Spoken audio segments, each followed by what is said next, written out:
Hey there, everybody. We are looking at the seed pods and old flowers from last year's growth on this Clethra alnifolia, the sweet pepper bush. And I had planted this a number of years ago now, probably 5 years ago.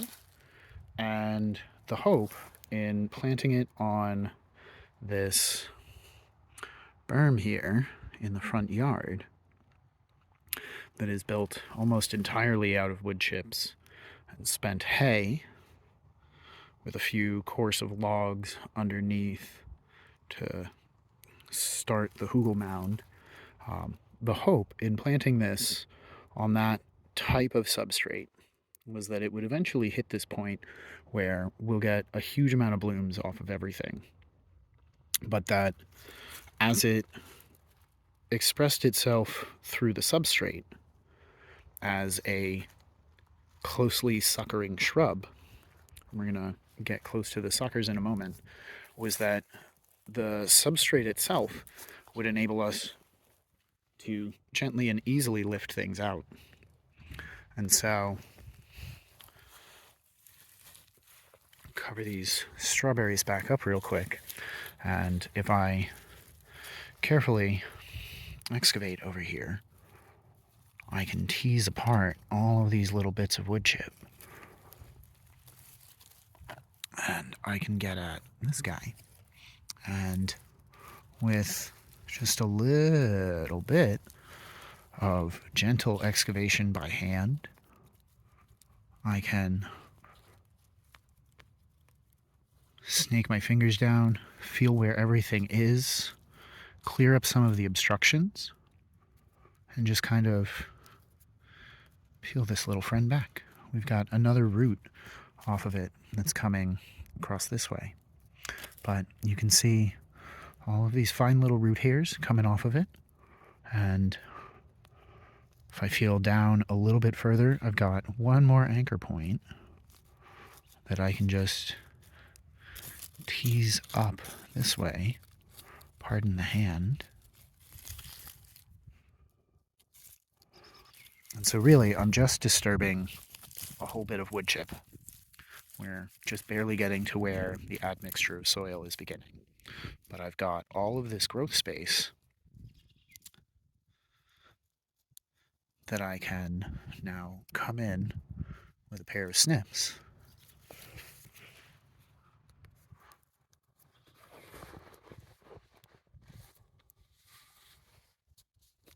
Oh no, where were my snips?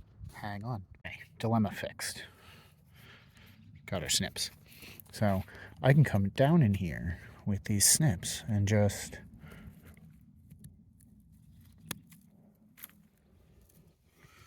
nick this sucker right off. And so I've got a good little bit of root.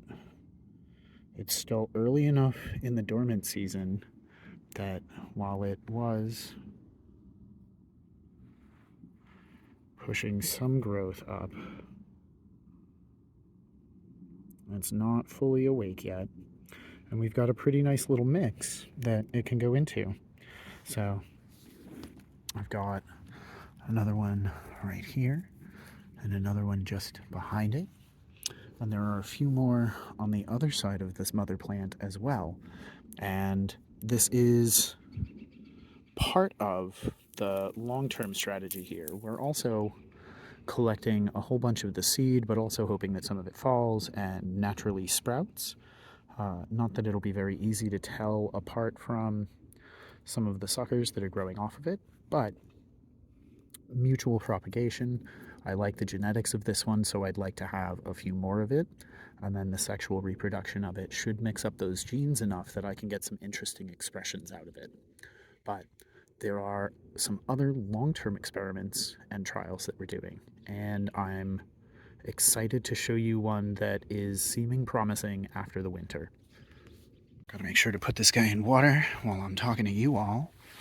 Back in a sec, buddy. So we are over here by the street under one of the pines, But on top of this blue palette is one of the biggest pots that I have ever come into the possession of.